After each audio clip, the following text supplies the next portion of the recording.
Si yo les pregunto ahora mismo a cada uno de ustedes, les hago la pregunta de ¿por qué las cosas están como están? Yo venía viendo noticias, ¿verdad? Y escandalizado, alarmado por el atentado que hubo allá en Colombia contra un candidato presidencial. Digo, no sé si fue atentado o fue exitoso, no estoy al tanto en la noticia, pero un disparo en la cabeza a un candidato presidencial. El diablo no tiene trucos nuevos, ¿verdad? Fue lo mismo que trató de hacer acá hace menos de un año. ¿Está vivo? Pues qué bueno que el Señor, ¿verdad? Ponga su mano ahí. Pero uno dice, ¿por qué están pasando cosas así? ¿Verdad? Yo estoy ahora mismo en un entorno de trabajo donde continuamente yo veo personas actuando con maldad, veo personas que abusan de sus adultos mayores. Se ve mucho, viejitos, víctimas de maltrato de parte de sus propios nietos, sus propios hijos. Y uno ve todo este tipo de cosas, ve las noticias, se escandaliza, ¿verdad? Y si yo les pregunto, ¿cuál es la raíz de todo? ¿Cuál es la raíz de todo? Le pregunto a cualquiera de ustedes, o cualquiera en la iglesia del 2025, ¿cuál es el origen de todo ese mal? ¿Por qué el hombre tiene tanta crueldad? ¿Por qué el hombre como que nace con esa disposición, como que así, si Dios no lo creó así, por supuesto? Pues ¿por qué casi todos nosotros nos vamos a trasladar a un momento en la historia? ¿Estamos de acuerdo? Era lo que estaba pensando. Todo el mundo va a conducirse hacia Génesis capítulo 3, ¿verdad? Génesis capítulo 3, donde habla de cómo esta serpiente, que era la más astuta, by the way, un atributo positivo, está allí en el huerto y le habla a Eva y le dice que algo distinto a lo que dice Dios, ¿verdad? Y comen y todos nos trasladamos a ese momento que llamamos, ¿cómo nosotros llamamos ese momento? Dígalo fuerte. Le decimos muy bien, estamos bien. Y para no variar mucho de la manera que he estado enseñando aquí las últimas veces que me he parado, les voy a decir lo mismo que les dije la vez que hablé del paraíso. Esa respuesta que estamos dando es correcta. Es la contestación correcta. Pero es una contestación incompleta. Diga conmigo, incompleta. Y yo puedo resumir quizás lo que pasó en esa primera caída. Esa primera caída o esa caída, a mí me gusta, si bien lo que les vamos a enseñar lo podríamos catalogar como 3 caídas, amado. Diga 3 caídas, con ese. Yo prefiero, para efectos de no confundir, yo prefiero llamarle a la caída que siempre conocemos, que es la del 3. Y lo que hago es que le llamo 3 rebeliones. Una caída, 3 rebeliones. Y yo puedo resumir algo así, ¿verdad? En el principio, Dios creó todo, ¿verdad? Dios creó entre tantas cosas. En cierta manera, Dios creó 3 dimensiones visibles en el ámbito natural. Le voy a dar un break para que respire, analice de qué rayos está hablando. Creó 3 dimensiones visibles desde el ámbito natural. Estamos hablando del mundo, ¿verdad? Todo, el cosmos. Pero en el cosmos también hay otra dimensión. Es el Edén, que es como un lugar, una tierra santa. Dentro de ese Eretz, que es la tierra, había Edén.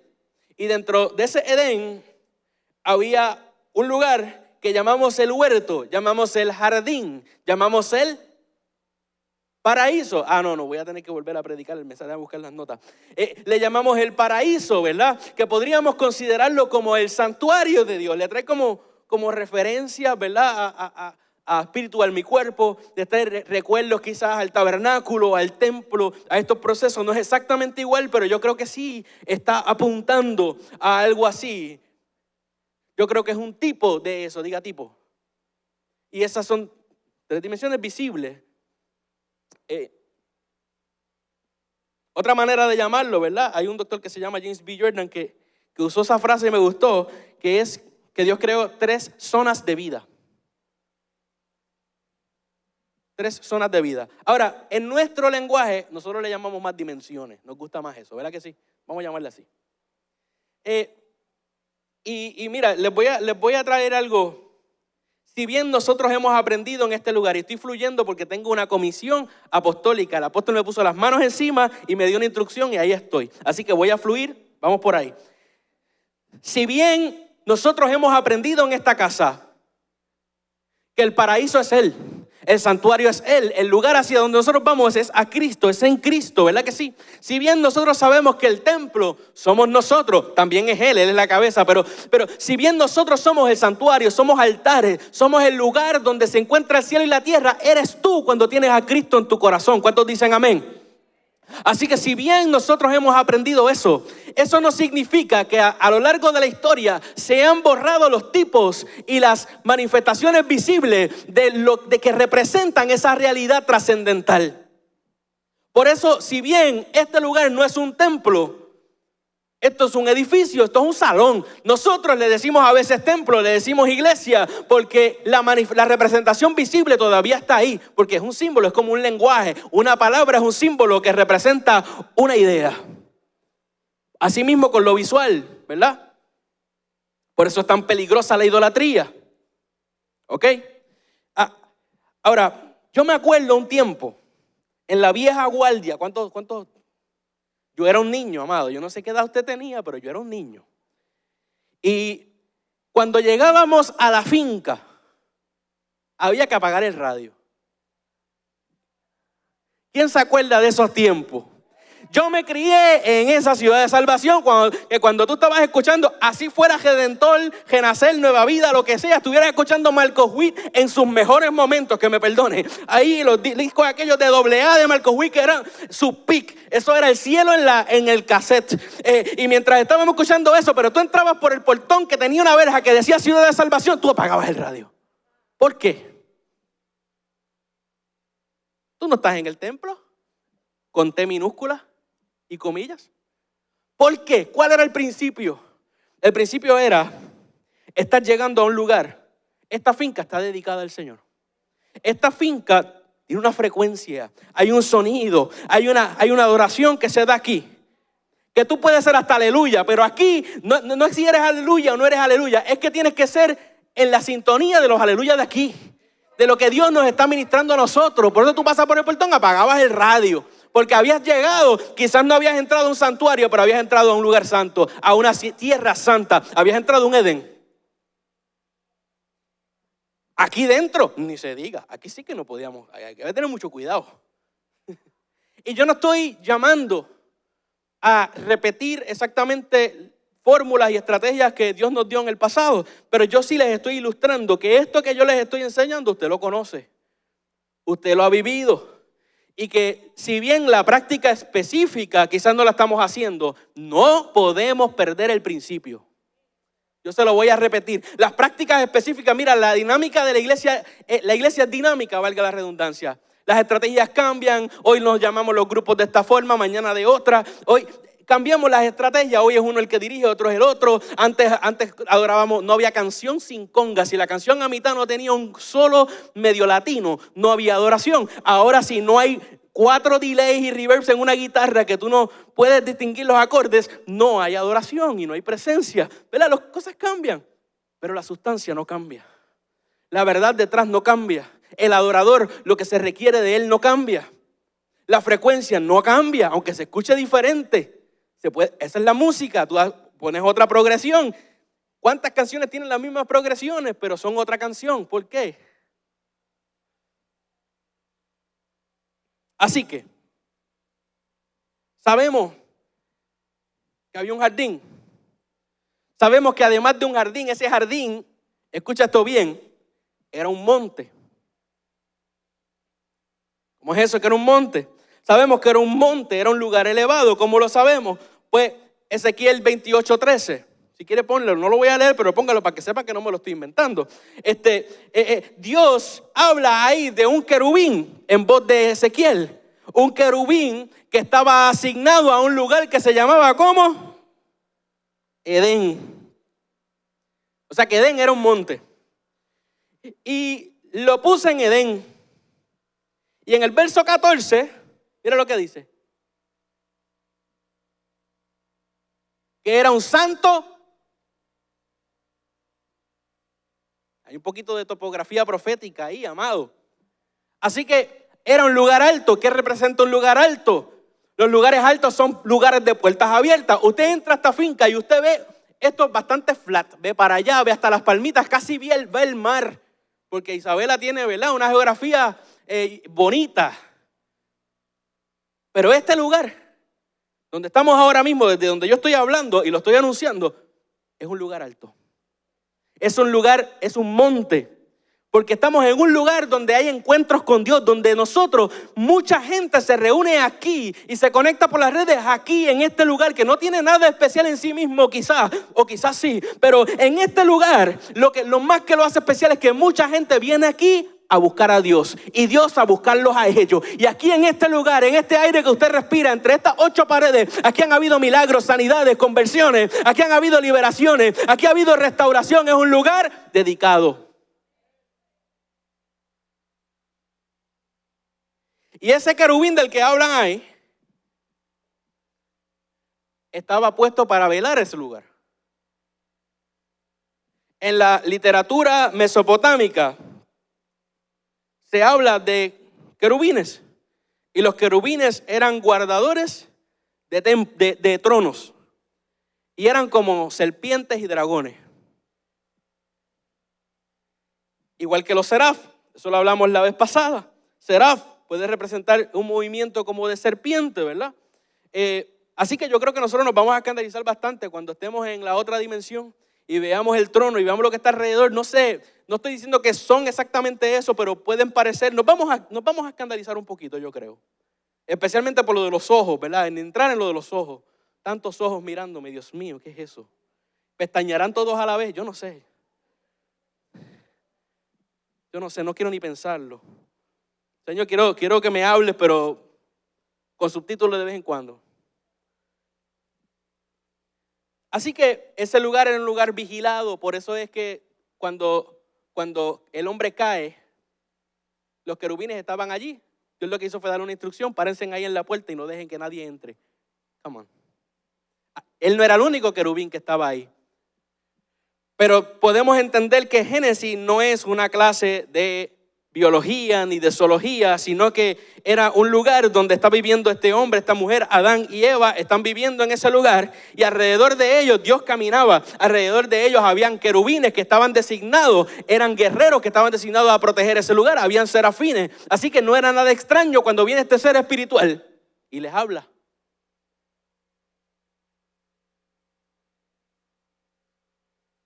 ¿Y por qué esto es tan importante? Porque nos hemos roto la cabeza por siglos tratando de ver qué hacemos con la bendita culebra. ¿Y cómo es que la culebra habla? Y si es que la culebra antes era ¿cómo es que se llama la iguana esa gigante? Como un kimono de eso. Un comodo de eso. Que se comen las cabras ahí, una cosa terrible. Y que de momento perdió las patas. Bueno, pues si fue así, pues ¿por qué él tiene patas? Pues no sé, porque es que no estamos hablando de una serpiente literalmente, amado. Estamos hablando de un ser espiritual. Porque lo que está pasando es una rebelión, no solo del hombre, sino de un ser espiritual.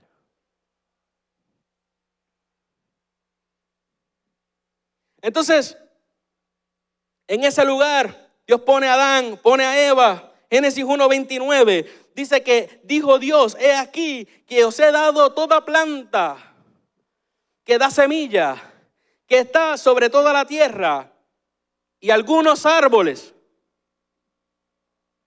Todo árbol, perdona, es que no sé leer muy bien. Menos mal que fui funcionario de un departamento que se dedica a enseñar. Todo árbol que hay fruto y que da semilla, o serán para comer. Pero en Génesis 2:17 le dice: mas del árbol de la ciencia, del bien y del mal no comerás, porque el día en el que comieres, ciertamente morirás. Ahora, ¿qué sucede? Vamos a hablar un poquito básico de interpretación de la Biblia. ¿Qué tú haces cuando tienes dos versículos que parecen contradecirse? Los crees los dos porque la Biblia no se contradice. Tienes que hacer algo que se llama armonizar, ¿verdad? Así que es lógico, razonable concluir de la lectura de esos dos versículos que esta condición o esta excepción sería temporera. Es decir, todos los árboles son para comer. De este no comas, porque cuando comas mueres. Pero eventualmente va a comer, porque si no, todo árbol no sería para comer. ¿Me siguen el silogismo? Si todo árbol no puede ser para comer, si hay uno del cual no pueden comer. Por tanto, para que sean ciertos los dos versículos, todos los árboles tenían que ser aptos para comer en algún momento dado. Lo que el Señor le está diciendo es ahora, no puedes comer porque no estás preparado para adquirir ese conocimiento.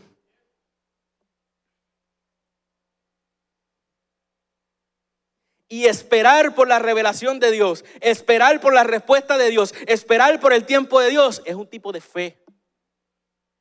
O sea que siempre esto se trató de fe.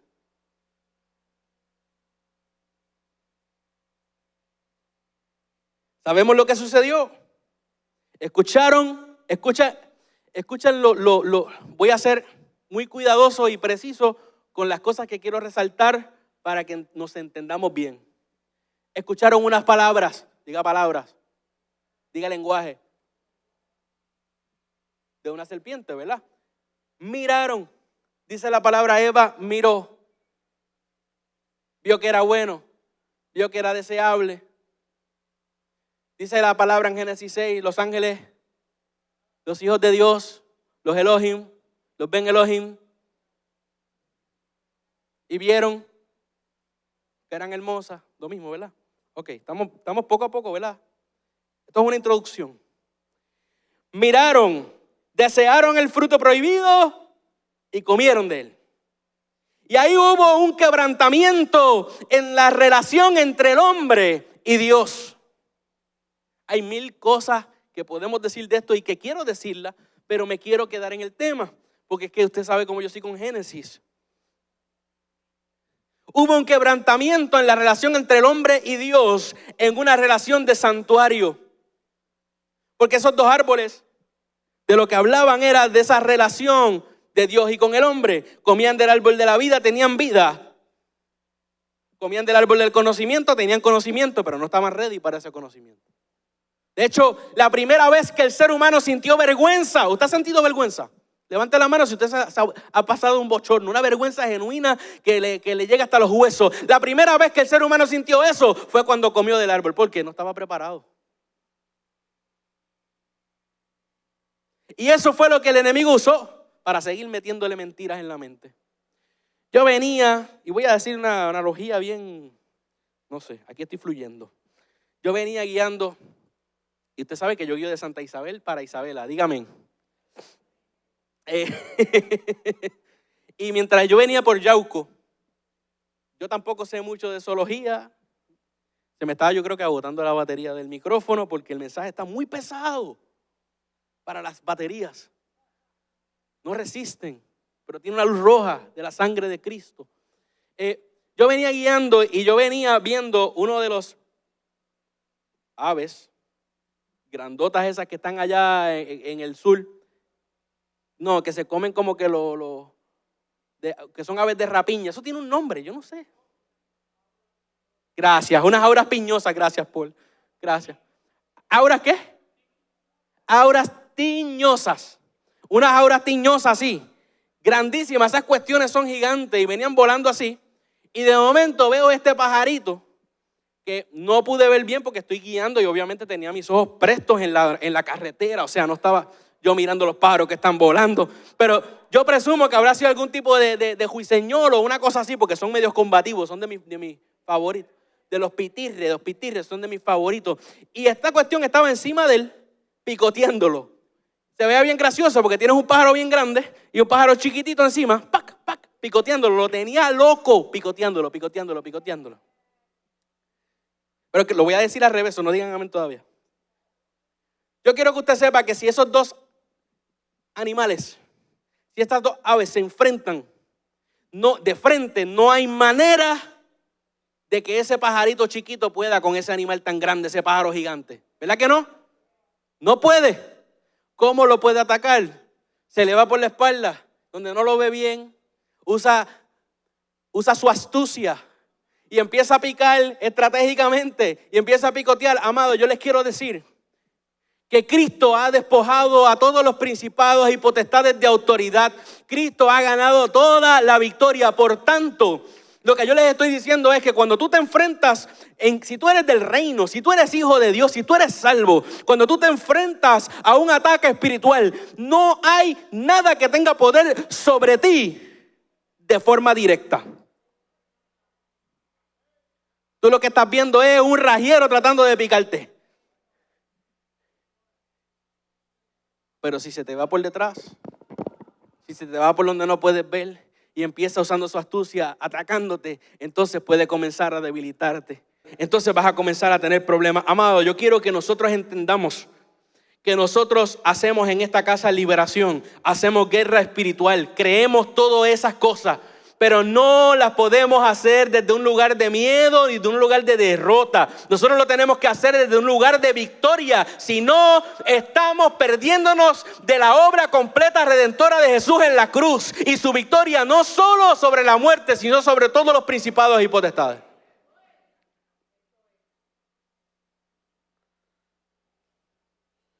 Así que ese quebrantamiento entre Dios y el hombre lo debilitó. No solo lo debilitó, esa es la famosa caída de la cual hablábamos al principio.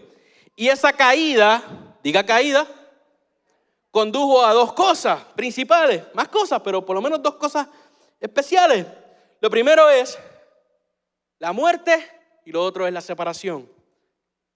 Ahora, como les estaba diciendo, si la pregunta que yo les hice al principio, yo se la hiciera a un antiguo, no me tendría la misma contestación que nosotros. Si yo se la hiciera a un judío del segundo templo, que es el tiempo donde Jesús vivió, ¿verdad? Porque Jesús vivió aquí. Digo, Jesús vivió como si no estuviera vivo ahí Cristo. Ven sobre mí, redargúyeme. El ministerio de Jesús, esos 33 años se dieron 70 años, él nació 70 años más o menos antes de que se cayera ese segundo templo. Así que el periodo del segundo templo es el tiempo donde Jesús ejerció su ministerio. Todos esos judíos que estaban allí, si tú les hacías la pregunta de ¿por qué estamos tan mal? ¿Por qué hay tanta depravación? ¿Por qué hay tanta maldad? ¿Por qué están pasando estas cosas? Te hubieran dicho, bueno, lo que pasa es que estaba este matrimonio en un lugar que se llamaba Edén y te hubieran dado esa caída. Pero después te hubieran dicho dos cosas más.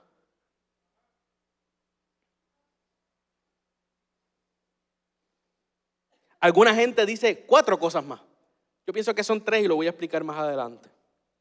Y es que hubo 3 rebeliones, amados. En la Biblia está llena de rebeliones y de sinvergüenzas como nosotros. Por eso es que nos podemos identificar con estas sagradas escrituras. Yo lo leo y yo me veo a mí. Veo mi arrogancia, mi pecado, mi terquedad. Pero de todas esas rebeliones hubo 3. Diga 3. Que tuvieron un efecto general cósmico. Hubo 3 que la consecuencia no se quedó en ellos, sino que afectó a todo el cosmos, a toda la humanidad. 3 caídas o 3 rebeliones que todas tienen contrarreferencias entre sí, pero que son distinguibles. De hecho, les puedo decir que la caída, la que acabamos de hablar y que hablaremos un poquito más ya mismo, es la causa de las otras 2. De hecho, les puedo decir que cuando usted estudia Génesis, como me veo tentado a hacer, los primeros 11 capítulos son distintos al resto del libro. Apúntelo. Los primeros 11 capítulos de Génesis son diferentes. Es una suprahistoria, es una metahistoria, es una superhistoria, es una historia sobre la historia. Si una congregación entiende esos primeros 11 capítulos, yo les voy a decir más, esa congregación va a ser woke proof. Una congregación que entiende los primeros 11 capítulos de Génesis no se deja zarandear por las ideas de las batallas culturales y de las ideas de la extrema izquierda y todas esas cosas extrañas que están corriendo por ahí, de género y toda la madre. Puntualizando, por favor, muchachos, dime cuáles son las 3 rebeliones ya. Tengo el bolígrafo ya botándome tinta. Se las voy a decir. La primera, la caída, Génesis 3. Lo acabamos de estudiar un poquito y lo estudiaremos un poquito más adelante. Génesis 3. Ahora, ¿cuál sería la segunda? La segunda es la de los hijos de Dios. Génesis 6 del 1 al 4. Póngame Génesis 6 ahí nada más para que usted vea lo rarito que yo no lo voy a enseñar, pero para que usted lo vea. Génesis 6 del 1 al 4. Próximo. Esos hijos de Dios ahí, esos no son los descendientes de Set, como la gente que trata de sobrenaturalizar la Biblia y que tienen Padre, Hijo y Santa Biblia, se le olvida el Espíritu Santo, lo dejan metido en una caja. Esa gente cree eso, pero no es como ellos dicen, ¿verdad? Esos son Elohims, Ben Elohims, son hijos de Dios, son seres espirituales. Esa es la segunda rebelión. ¿Qué produjo eso? Pues ya mismo lo vamos a ver. Tercera rebelión. Y la semana pasada, mientras celebrábamos Pentecostés, estábamos haciendo referencia a la restauración de lo que pasó de lo que se perdió en esa rebelión. Y la tercera rebelión es Babel, donde querían hacerse de un nombre y el nombre que se llevaron fue porque eso es lo que significa Babel, balbucear. Génesis 11, la torre de Babel. Esas son las 3 rebeliones: la caída, la rebelión de los hijos de Dios, o los Ben Elohim, y Babel. Génesis 11. Ahora les voy a decir algo: siempre que lean Génesis 11 tienen que hacer un ejercicio adicional, y es que Génesis 11 no se puede entender completamente sin entrar a Deuteronomio 32 del 8 al 9. ¿A cuántos les gusta la Biblia textual? Levanten la mano. ¿Quieren ver a la Biblia? ¿Quieren que le sacuda un ídolo? Mire, ¿alguien tiene la textual cuarta? Yo la voy a buscar aquí. Vamos a buscar ese texto. La tienen allá arriba, Deuteronomio 32 del 8 al 9. Vamos a matar una vaca sagrada para divertirnos aquí. Rápido. A mí me gusta también, pero vamos a ver si la encuentro aquí. Deuteronomio 32. No, me fallaron allá arriba, no, mentira. No se los dije antes. Dice la Biblia textual, la 4ª edición, la última Coca-Cola en el desierto. Cuando Elión distribuía las naciones, cuando separaba a los hijos de Adán, está hablando de lo que pasó después de Génesis 11, de cuando se destruyó la torre de Babel, cuando separó la construcción. Dice, él puso las fronteras de las naciones, paréntesis, las fronteras de las naciones son bíblicas. Alrededor de la ciudad de Dios había un muro, pero bueno, eso es otro tema. Y la gente que inmigraba a Israel era bienvenida y bien tratada, pero se tenían que asimilar, tenían que aprender el lenguaje, tenían que guardar las fiestas, tenían que aprender la cultura. Amén. Bien, eso es un paréntesis. Pero siguiendo, cuando él puso la frontera de las naciones, según el número de los hijos de Israel. Israel no existe. Génesis 11. Israel no existe. Por lo menos la textual tiene una nota, pero yo quiero entonces, si tiene la NTV allá arriba, si no yo la busco aquí. El coro por mí fue Paul, pero yo creo que Mari me oró también de distancia y me dio algo, pues estoy buscando textos que no tengo apuntados y en versiones distintas. Recibo la unción. Déjeme buscarla. Mire cómo lo dice la NTV, mire qué bonito.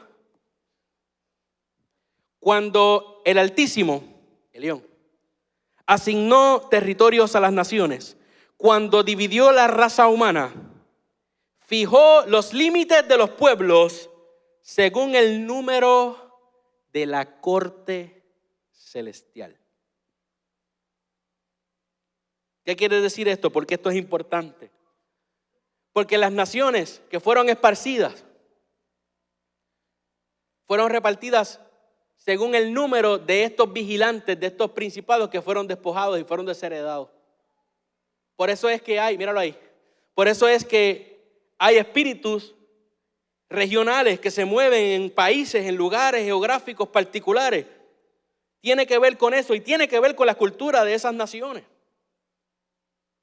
Y Dios lo repartió de esa manera. Yo quiero que ustedes, bueno, ya mismo lo vamos a ver, que no me quiero adelantar mucho, pero quiero que vean, Babel es la tercera rebelión. Vean que tuvo un efecto cósmico, tuvo un efecto más allá de las personas que participaron. Y más allá de una mera herencia de visitar la maldad de generación en generación, algo mucho más amplio. Usted dirá, ¿qué importancia tiene saber esto? Si aquí lo más importante, escúchalo bien, lo más importante es saber que yo soy pecador y que soy salvo por gracia. ¿Alguien tiene esa pregunta? ¿Por qué tengo que saber estas cosas raras? Si aquí lo que tienen que predicar es que soy un pecador y que soy salvo por gracia. Antes que todo, amén. Yo creo eso, predico eso, es más importante. Pero ¿sabes qué? Conocer esto que estamos enseñando hoy, conocer estas cosas que ha estado hablando Paul en las semanas anteriores, nos permite ver cuánta gracia necesitamos. Y nos permite ver el alcance y la magnitud de la obra redentora de Jesús.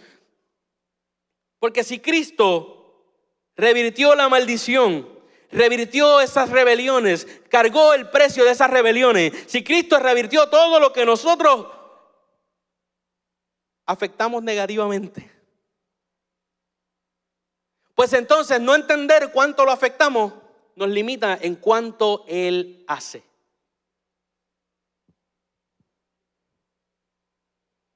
Cuánta gracia Él ha manifestado para salvarnos. Y vemos la salvación como más que un asunto individual.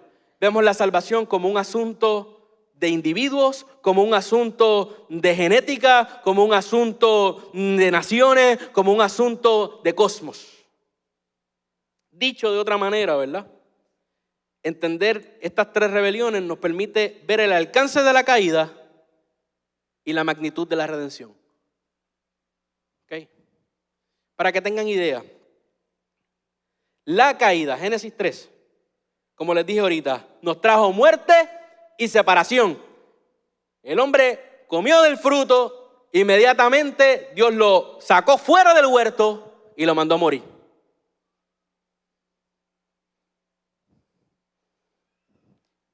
Muerte física, porque antes de eso nadie se moría, y muerte espiritual, que esa fue inmediata, porque había separación. En cierto sentido, había separación. La segunda caída, los hijos de Dios, Génesis 6 del 1 al 4, nos ilustra la depravación. La depravación nuestra nos ilustra lo que es la opresión demoníaca, nos explica por qué la opresión demoníaca sobre nosotros. Y la consecuencia de que Dios tuvo que destruir la tierra con un diluvio para terminar esa generación. Pero el efecto espiritual permaneció en forma de demonios. Que son espíritus chippy, by the way, ¿verdad? Son espíritus bajos, bajunos. No tienen ni cuerpo. Sí, hay otros espíritus que pues, son más, tú sabes, distorsionados, pero heavy. Pero estos son unas mezclas ahí, unos híbridos raros. El Señor los reprenda. Y la tercera rebelión, Génesis 11, ¿verdad? Con el contexto de Deuteronomio 32, que fue lo que hizo Dios. Con el contexto de Salmo 82, porque es un texto que habla de cómo el consejo divino funciona. Nos trajo abandono, nos trajo idolatría. Esas naciones se fueron tras distintos dioses. Nos trajo miseria. Dios heredó las naciones. Después de ese momento, yo quiero que usted entienda, después de ese momento que Él esparce a las naciones por todos lados, Dios no tenía relación con ninguna nación. Israel no existía. Génesis 12 empieza una nueva historia, una nueva creación en cierto sentido, con un solo hombre llamado Abraham y con su familia. Y lo llama haciendo sinvergüenza aún. No, que yo no estoy ready para ir para la iglesia porque es que yo todavía tengo unas cosas que tengo que dejar. Abraham era pagano, pero había tenido un encuentro con Dios y lo estaba sacando de ahí. Lo estaba sacando, pero lo llamó cuando él todavía vivía con su papá, vivía allí en ese contexto, en esa ciudad, con esas costumbres, y empieza a llamarlo este Dios que él todavía no conocía per se, pero Dios veía algo en él. Dios había separado una simiente en él. Dios había proclamado que por medio de él bendeciría a las naciones. Dios no mira tu estatus, Dios mira tu pasado, tu presente, tu futuro a la misma vez. No voy a entrar en eso. Otra cosa que tenemos que ver es que contra Dios, como les decía ahorita, no solo se le revelaron a Dios sus hijos en la dimensión natural, Adán y Eva, ¿verdad? Adán y Eva, las hijas de los hombres, los que hicieron la torre, las naciones, no, sino que se rebelaron contra Dios sus hijos espirituales también. Sus hijos de la otra dimensión, que no es que no tengan cuerpos, esos tienen cuerpos distintos. Es otro tema. Comen, beben.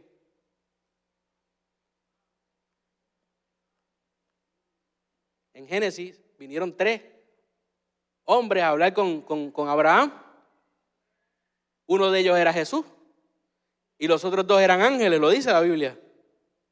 Y se jaltaron, le vaciaron la alacena. Pobre Sara tuvo que freír 2 o 3 veces.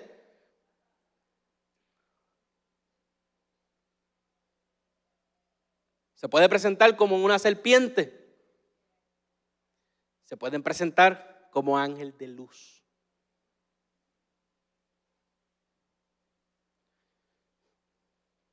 Y por supuesto, sabemos que para ellos no hay remedio, porque Mateo 25:41 nos describe un lugar de fueguito para siempre, que está designado para ellos. Así que están medio chavados.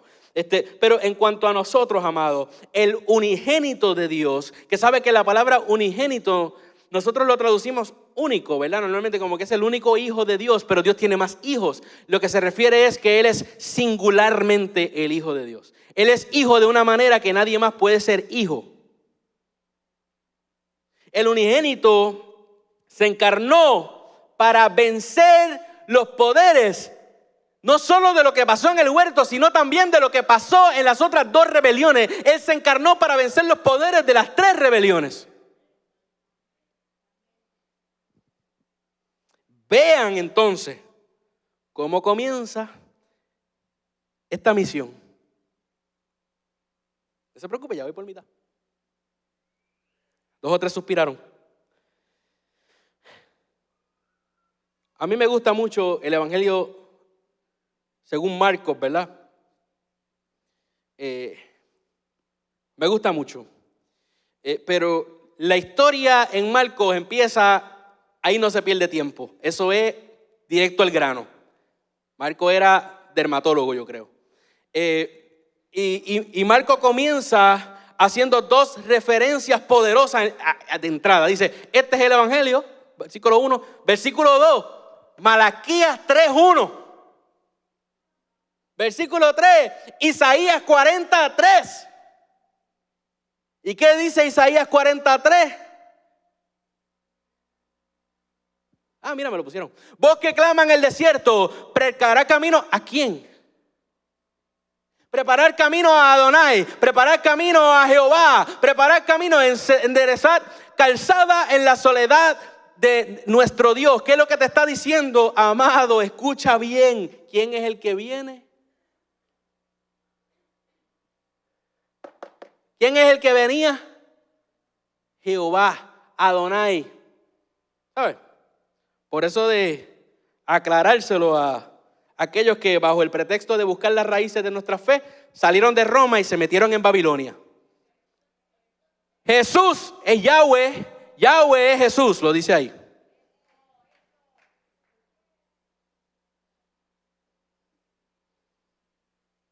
Jesús es Yahweh encarnado, la segunda persona de la Trinidad, verdaderamente hombre, verdaderamente Dios. Yeshua tabernaculizó en medio nuestro y llegó donde Juan. En los primeros versículos de Marcos lo vemos relatado, llegó donde Juan y en ese momento está ante el que lo está anunciando, ante el que está preparando el camino, ante Juan el bautizador, porque él no era apellido Bautista, bautizar era lo que él hacía. Y él está allí en las aguas y de momento tienes el verbo metiéndose en las aguas. Hay alguien que esté despierto. Tienes el verbo metiéndose en las aguas y cuando entra en las aguas, ahí tú tienes al Padre que comienza a hablar y mientras habla, desciende el Espíritu en una forma como si se estuviera moviendo una paloma, moviéndose sobre las aguas, moviéndose sobre él. ¿De qué estamos hablando?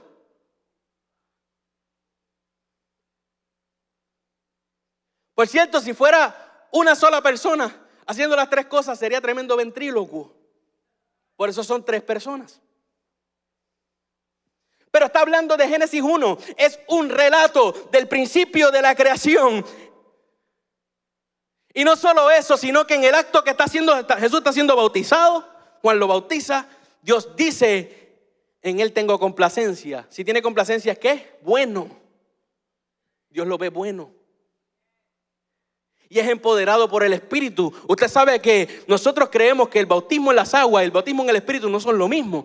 Pero usted sabe que nada impide que usted se levante de esa agua y le pongamos las manos encima y usted empieza a hablar en lengua y reciba el bautismo del Espíritu Santo en ese momento.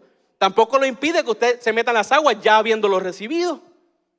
Jesús es empoderado. Jesús replica la escena de Génesis 1 y la creación, porque Él vino a reordenar el caos. El caos es todo aquello que se sale de los linderos del mecanismo que Dios creó para cómo se deben hacer las cosas. Todo eso es caótico, todo lo que se sale del orden de Dios. Por eso tú ves que a pesar de que tenemos muchas leyes, allá afuera hay caos, porque esas leyes no se compaginan con el orden de Dios. Son caos, son tohu wabohu. Pero medimos el desempeño de los legisladores por la cantidad de leyes que presentan.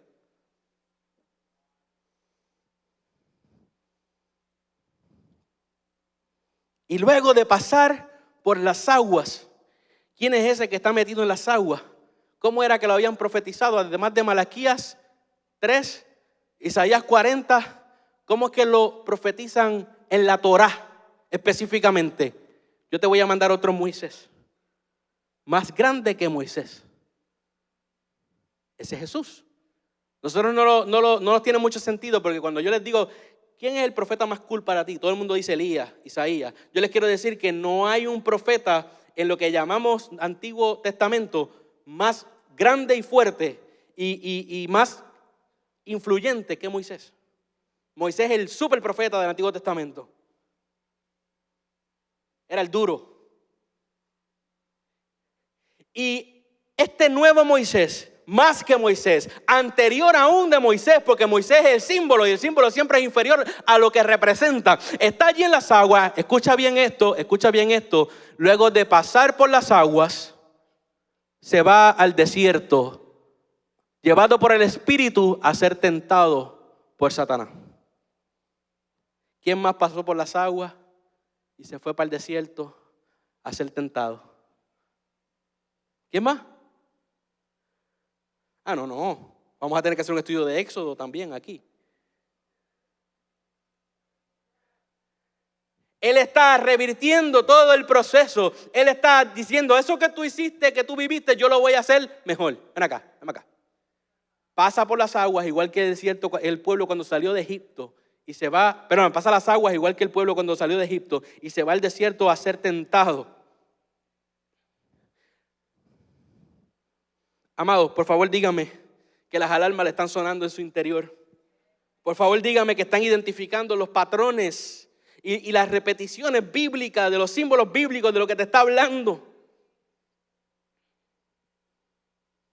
Y fue al desierto, y yo les voy a decir más, porque yo les estoy hablando de mi Mesías, yo les estoy hablando de mi Salvador. Jesús fue al desierto no solo a ser tentado. Jesús, si bien en esa manifestación de 33 años él no cargaba una espada, él sí fue un Mesías guerrero.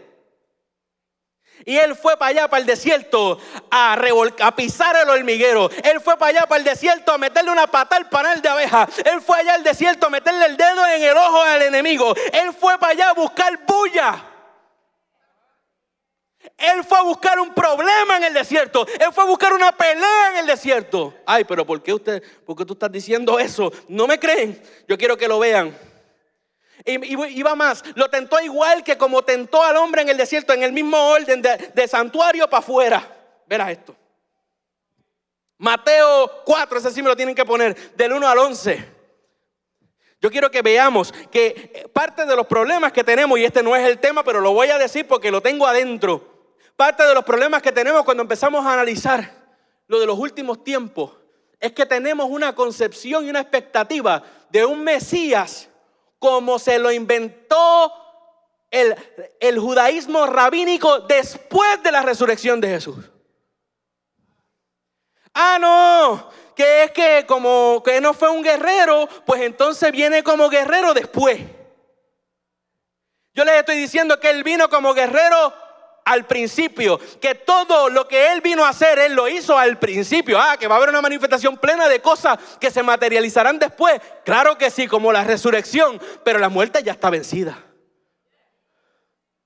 El reino ya llegó. Yo tengo un problema porque la gente canta que si venga tu reino o que si yo estoy en el reino, pero después empieza a predicar que necesitamos las vacas rojas para poder hacer el templo, para que venga el reino. Entonces, ¿qué reino tú estás predicando? No, que yo soy peregrino y extranjero, porque estoy esperando la ciudad que edifica Dios. Pero si es que ya edificó la ciudad, el tercer día cuando se levantó, Él es la ciudad. Tú no eres peregrino y extranjero en esta tierra, tú eres un conquistador. Tú eres enviado a las naciones a tomarlas por asalto, porque todas las naciones le fueron entregadas en su mano. Lo que pasa es que no se han enterado. Vuelve a buscarme el texto que yo creo que estaba predicando algo. Génesis 4. Entonces Jesús fue llevado por el Espíritu al desierto para ser tentado por el diablo. Y después de haber ayunado 40 días y 40 noches tuvo hambre. Amado, espérate un momento. Tengo que hacer un paréntesis aquí. Yo tengo hambre ya y yo no estoy ayunando. Y él le dice que le dio hambre después. Eso fue Dios. Eso fue Dios. Dice, después de haber ayunado. Yo no sé si eso es una mala traducción. No lo he estudiado, pero alguien me tiene que aclarar eso. Después de haber ayunado 40 días y 40 noches tuvo hambre. ¿Qué pasó después? Y vino a él el tentador. Vamos a tratarlo como cosa y no como gente. Y le dijo, si eres hijo de Dios, di a estas piedras que se conviertan en pan. ¿Qué sigue diciendo? Él respondió y dijo, escrito está, no solo de pan vivirá el hombre, sino de toda palabra que sale de la boca de Dios. Entonces el diablo lo llevó a la santa ciudad y le puso sobre el pináculo del templo. Y le dijo, si eres tú el Hijo de Dios, échate abajo, porque escrito está, a sus ángeles mandará cerca de ti y en sus manos te sostendrán para que no tropieces con tu pie en piedra. Jesús le dijo, escrito está también, no tentarás al Señor tu Dios. Otra vez le llevó el diablo a un monte muy alto, montes, y le mostró todos los reinos del mundo y la gloria de ellos. Y le dijo, todo esto te daré si postrado me adoraré. Entonces Jesús le dijo, vete, Satanás, porque escrito está, al Señor tu Dios adorarás y a Él solo servirás. Y ponme el 11 más que para darle duro al diablo. El diablo entonces le dejó. Y he aquí vinieron ángeles y le servían. Qué poderoso. Yo no sé si lo cacharon, pero no se preocupe que yo lo voy a desglosar brevemente. Brevemente. La primera tentación. Mira esas piedras. ¿Tienes hambre? Mira esas piedras, conviértelas en pan y cómetelas. Convierte esas piedras en lo que tú deseas. Convierte esas piedras en lo que tú crees que necesitas. Convierte esas piedras en el alimento que deseas, en alimento hermoso, rico, sabroso, en fruto del árbol. Jesús le dijo, jamás comería del pan. Y le dijo que no solamente de pan viviría. Al día 41 comería. El problema no era comer pan. Pero yo quiero que vean la primera tentación. La primera tentación fue muy similar a lo que le dijo a la mujer en el huerto. En el huerto le dijo, él vio que lo que querían era conocimiento, querían más conocimiento, más sabiduría. Le dijo, si te comes eso lo vas a tener, vas a ser como Dios. Y viene Satanás, el mismo tentador, la misma serpiente, le dice en el desierto, convierte esa piedra en lo que tú deseas, vas a tener lo que tú quieres, cómetelo. ¿Lo están viendo? Segunda tentación. Creo que hay agua aquí. Me puse a gritar mucho.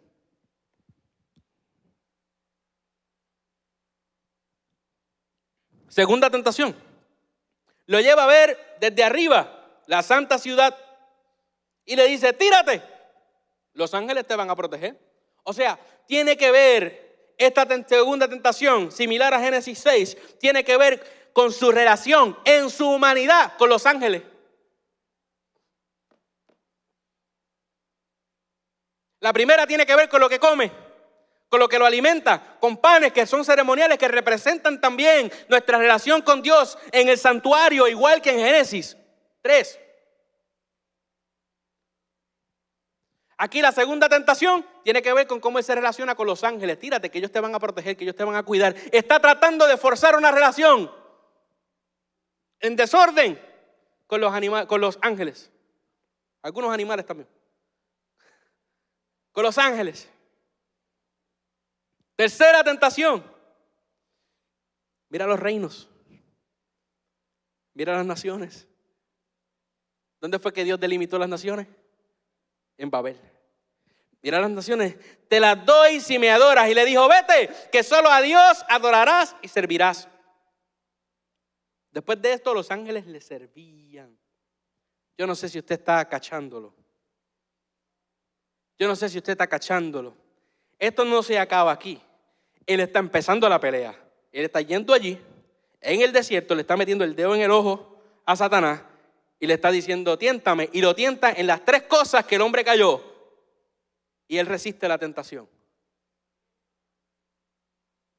Obviamente él va más allá porque él vino a revertir las tres rebeliones. Y sabemos que la primera rebelión, la caída, por eso me gusta separarlo un poco.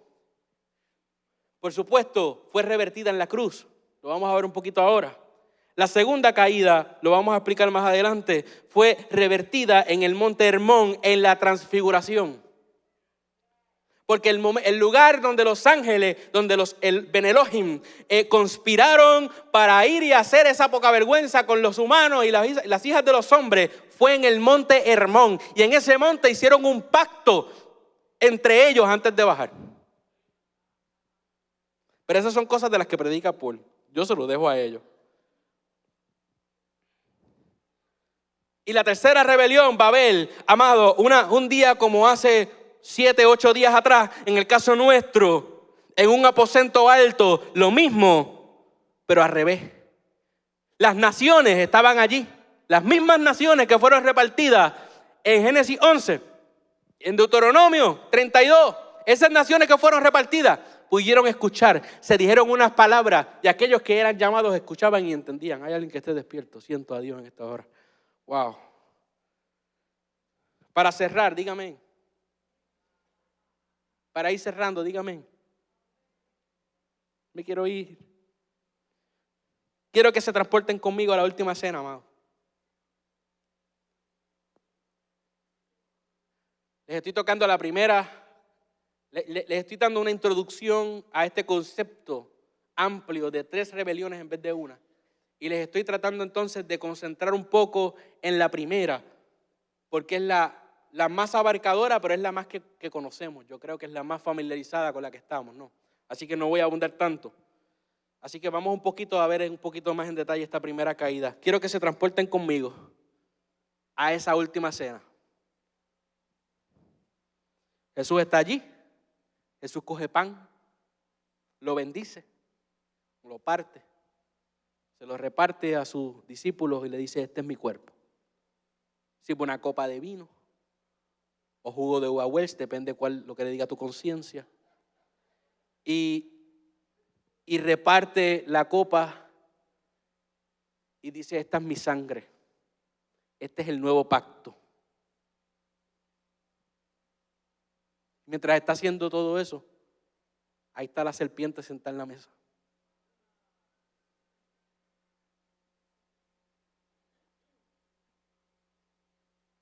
Luego sale de ahí. Dice la palabra, me parece que es en Lucas, no recuerdo bien, en uno de ellos, que cantan un salmo, un himno. Están en la fiesta, así que podemos más o menos pensar cuáles salmos más o menos cantaron. Qué tremendo. Y luego de cantar, se va a un jardín.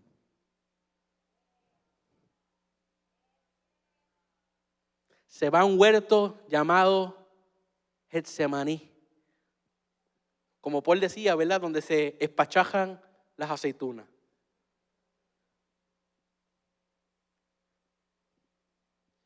Y en ese jardín él se lleva a sus discípulos más cercanos. En el jardín el Padre puso a Adán y a Eva como si fueran espejos que los reflejaban a él. Jesús se trajo sus model students, los mejores que los reflejaban, quizás diría yo. Y él se los lleva para ese jardín. Y Jesús comienza a clamar.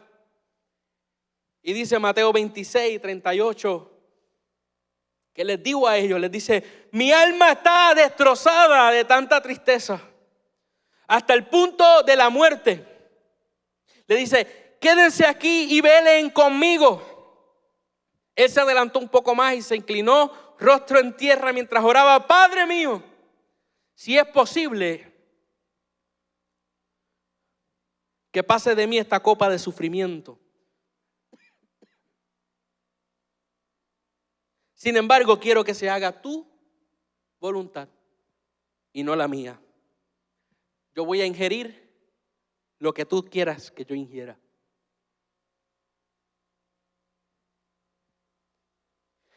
Está ahí el postrer Adán en un huerto,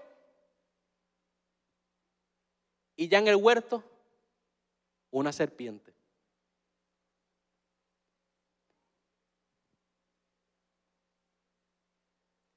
Pero aunque tentado, tu Mesías venció. Él clamó 3 veces lo mismo. 3 veces lo mismo. Yo no sé si lo apunté, pero él clamó 3 veces y venía y los encontraba a sus mejores estudiantes dormidos. Y la tercera vez dice que ya no podían mantener sus ojos abiertos. ¿Qué fue lo que le dijo? La serpiente le dijo: si tú comes del fruto, tus ojos serán abiertos.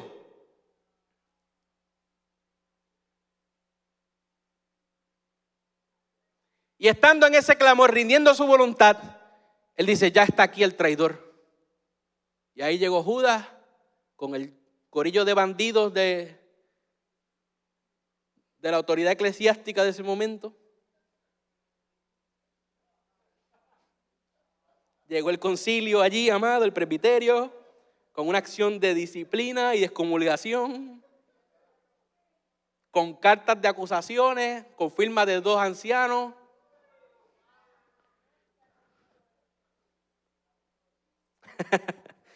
Con el reglamento del sínodo. Pero a diferencia de nosotros en nuestra rebelión, ¿usted sabe lo que Jesús hizo en el jardín? Obedeció. Y fue sacado de ese jardín, igual que nosotros. Fue sacado del paraíso, igual que tú, igual que yo. Y fue llevado a un lugar que representa muerte, por todos lados que lo mire. De hecho, un lugar alto, pero bueno, Lo llevan a un lugar que representa muerte.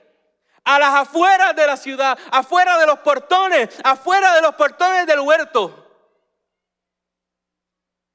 Afuera de la ciudad santa.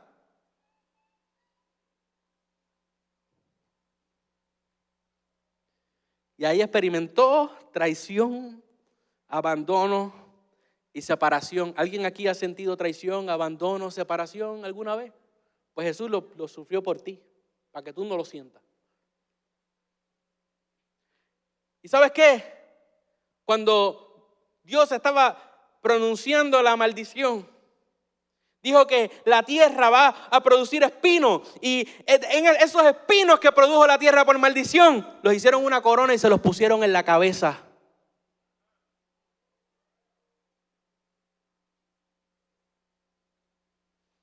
En rebelión de Adán, nosotros perdimos acceso al paraíso y al árbol de la vida. En cambio, Jesús fue colgado en un árbol también. Pero al revés, para que por medio de su obra nosotros, escúchalo bien y con esto estoy cerrando, pudiéramos lavar nuestros vestidos.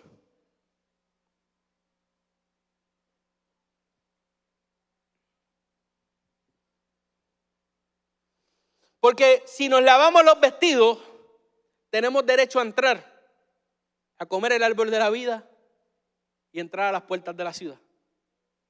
Él fue sacado de la ciudad para que tú pudieras entrar a la ciudad. Él fue sacado del paraíso, aún siendo el paraíso en cierto sentido, que de verdad que Dios está brutal, para que tú pudieras entrar al paraíso. Y así Jesús venció la muerte misma. Uno dice, ¿cómo tú peleas con la muerte?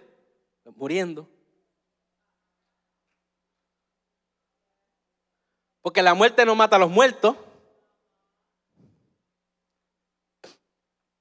De hecho, un paréntesis, no debería hacerlo. Voy a seguir.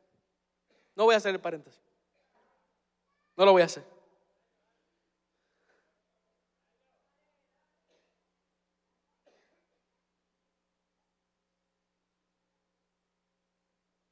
Así que Jesús venciendo la muerte, muriendo y por supuesto resucitando, porque lo que está diciendo es que la muerte no me puede retener, la muerte no tiene poder sobre mí. No cualifico porque no he pecado. Y todo eso fue para revertir esas rebeliones. Yo diría que las tres. Pero hago énfasis en aquello que consiste en la primera. Y todo fue para darnos un lugar de vida en unión con Cristo, en lugar de muerte y separación. ¿Se acuerda que les dije que la consecuencia de la primera caída era muerte y separación? Y dice, Padre, ¿por qué me has abandonado? Y uno dice, ay, ¿será que no era Dios? Léase el Salmo 22. Uno de los salmos que más claramente relata que el Mesías es Dios. Y no solo eso, habla de cómo clavaron sus manos y sus pies. Yo no sé ni cuántos años antes de que se inventaran la crucifixión. No existía la crucifixión cuando el salmista está proclamando y profetizando el sufrimiento de Cristo. Y él está haciendo referencia y diciendo, yo soy ese que fue clavado. Yo estoy cumpliendo lo que anuncié. Yo estoy revirtiendo la maldición. Y cierro con esto, amado. Apocalipsis 22:14. Si quiere ponerse de pie, póngase de pie. Bienaventurados los que lavan sus vestiduras, para tener derecho al árbol de la vida y para entrar por las puertas de la ciudad. Yo te digo, amada iglesia, habrá aquí alguien que quiera lavar sus vestiduras y que tenga derecho a entrar por los portones de la ciudad, porque Él revirtió la maldición. ¿Hay alguien que lo crea? Aleluya, ponga sus manos arriba. Padre, te damos gracias por tu palabra. Te damos gracias, Señor, porque hoy hemos visto, Señor, un panorama un poquito más amplio de cuánto nos hemos rebelado contra ti y a la misma vez cuánto tú hiciste para rescatarnos de nuestras rebeliones, Señor. Te damos gracias porque reconocemos que el castigo de nuestra paz fue sobre ti, que el castigo de nuestras rebeliones es sobre ti, Señor. Que por tus llagas nosotros ya fuimos sanados de pecado y también de enfermedad, Señor. Nosotros te pedimos, Señor, que nos des un entendimiento fresco de tu obra redentora, Señor. Nosotros te pedimos que este año, Señor, nosotros conozcamos a Jesús como nunca antes. Te pedimos, Señor, que nos reveles al Mesías. Revélanos a Jesús. Abre nuestros ojos, Señor. Y que podamos vivir como aquellos que comprenden el poder que nos ha sido restaurado en la resurrección de Cristo, en la nueva creación. En el nombre de Jesús. Amén. Amén. Gracias, Señor.